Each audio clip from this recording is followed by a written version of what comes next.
आताच्या घडीची एक सर्वात मोठी बातमी येते। सलमान खानच्या अपार्टमेंटमध्ये एका अज्ञाताने प्रवेश केलाय। पोलिसांची नजर चुकवून थेट इमारतीत तो घुसलाय। पोलिसांकडून अज्ञात व्यक्तीला आता अटक देखील करण्यात आली आहे। सध्याच्या घडीची मोठी बातमी म्हणावी लागेल।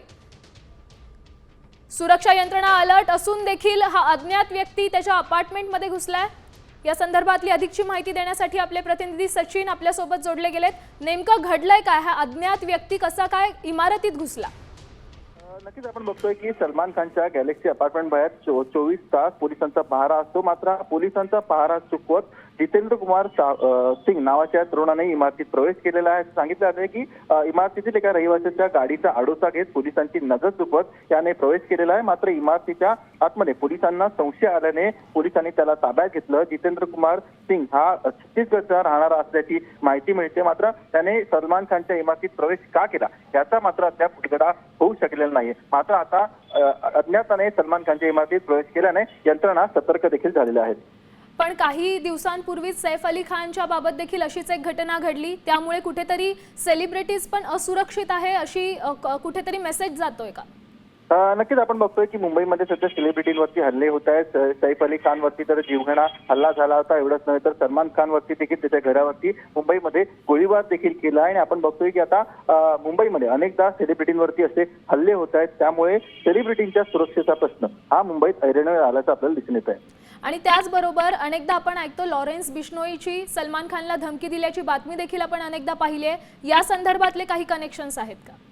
नक्कीच त्या दृष्टीने देखील आता पोलीस पडताळणी करतायत। कारण तरुण हा दिवसभर सलमान खानच्या घराच्या बाहेर फिरताना त्यांना सीसीटीव्ही मध्ये दिसलेला होता। एवढंच नव्हे तर जेव्हा पोलिसांनी त्याला हटकलं तेव्हा तो आक्रमक देखील झालेला होता। आणि असं असताना याच तरुणाने सलमान खानच्या घरामध्ये प्रवेश केला। त्यामुळे सुरक्षेमध्ये कुठे त्रुटी होत्या का, कुठे सुरक्षा जी व्यवस्था सलमानला देण्यात आली त्यावरती कुठे त्रुटी होत्या का, आणि या तरुणाचा काही गँगशी संबंध आहे का, या दृष्टीने आता पोलिसांनी तपासाला सुरुवात केलेली आहे।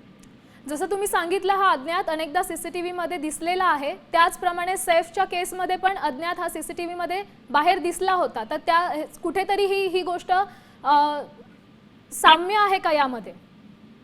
नक्कीच आपण बघतोय की यावेळेला जेव्हा सेलिब्रिटींना लक्ष करण्यात आले होतं तेव्हा त्याची पूर्ण रेकी ही गुन्हेगारांकडून करण्यात आली होती। मग तो सैफ अली खानवरती हल्ला करणारा शरीफुल इस्लाम असेल त्याने देखील संपूर्ण परिसराची रेकी केली होती। आणि त्यानंतरच तो सैफ अली खानच्या घरामध्ये घुसला होता। तर सलमान खानवरती ज्यांनी गोळीबार केला होता लॉरेन्स बिश्नोईच्या गँगच्या सदस्यांनी त्याने देखील आधी बऱ्याचदा संपूर्ण परिसराची रेकी केली होती। आणि या प्रकरणात देखील आपण बघतोय की जो त्या तरुणाला सध्या पोलिसांनी अटक केलेली आहे तो देखील दिवसभर सलमान खानच्या घराबाहेर सीसीटीव्ही मध्ये वावरत असल्याचं आता समोर आलेलं आहे। त्यामुळे याचा काय नेमका उद्देश होता, कोणत्या गँगशी हा संबंधित आहे का, याचा देखील आता तपास पोलिसांनी सुरू केला आहे। नक्कीच धन्यवाद तुम्ही दिलेल्या या सविस्तर माहितीसाठी।